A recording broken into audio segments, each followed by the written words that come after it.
New York cheesecake and strawberry compote is a homemade dessert made completely from scratch.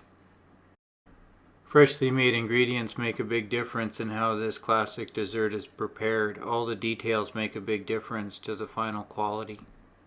Stone grinding the wheat berries to make graham flour and adding cinnamon, sugar, and butter to make graham crackers that we can then use to make the graham cracker crust is a cooking style that allows more control over the final taste and texture. Cooking the cream and adding lemon juice to separate the cream to make cream cheese is not hard to do. Either is adding buttermilk to cream and allowing the buttermilk culture to incubate the cream into creme fraiche.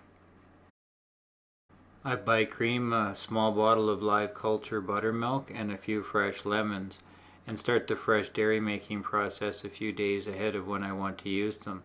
In cooking, timing is everything, starting with making or buying the ingredients. I like to cook the fresh cheesecake in a water bath sous vide style. I simply tighten the sealing jar lid on tight and cook the jars underwater for a couple hours. A perfectly textured cheesecake. I serve the cheesecake at room temperature with a generous spoonful of strawberry compote on top and a demi-tasse spoon. Crumbly cinnamon graham cracker and lemon vanilla cheesecake covered in strawberry compote melt together to create the most amazing cheesecake taste. All made from scratch and worth the effort. Whipping the cream until it separates to make fresh butter, making a tincture of vanilla extract, and pulverizing cinnamon with turbinado sugar are all techniques used to limit overly processed baking ingredients that tend to become unused, stored too long, and stale. When I make the crackers, I can add different nuts, seeds, and fats to create different flavors of crackers or cookies that can be broken up into crumbs too, with a lot less waste than buying different flavors of crumb base mixes.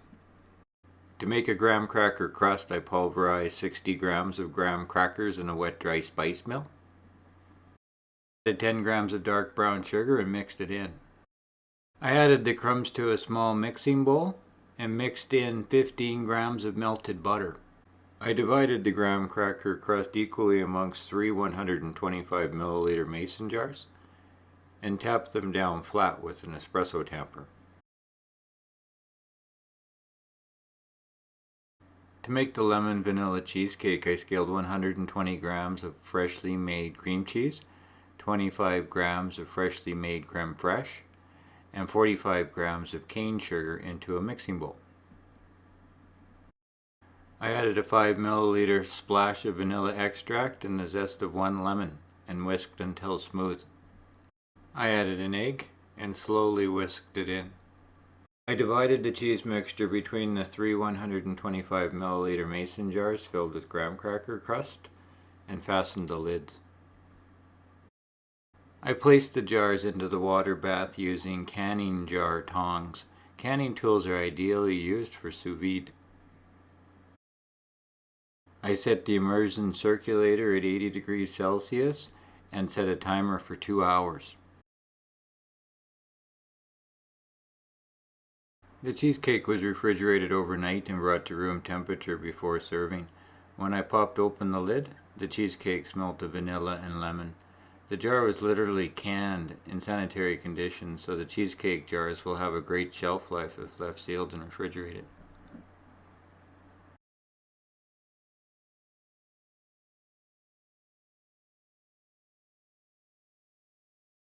Another name for compote is jam. I made the strawberry compote with 25 grams of local clover honey, the juice of half a lemon, and 250 grams of fresh strawberries. I sliced the berries and let them macerate in a bowl covered in honey and lemon juice for an hour. Enough time for the syrup to start forming. I added the macerated berries and syrup to a saucepan and heated the mixture to a boil and let simmer for a few minutes to reduce the syrup. I poured the boiling strawberry compote into a mixing bowl to cool. The natural pectin in the strawberries thickens the compote as it cools too.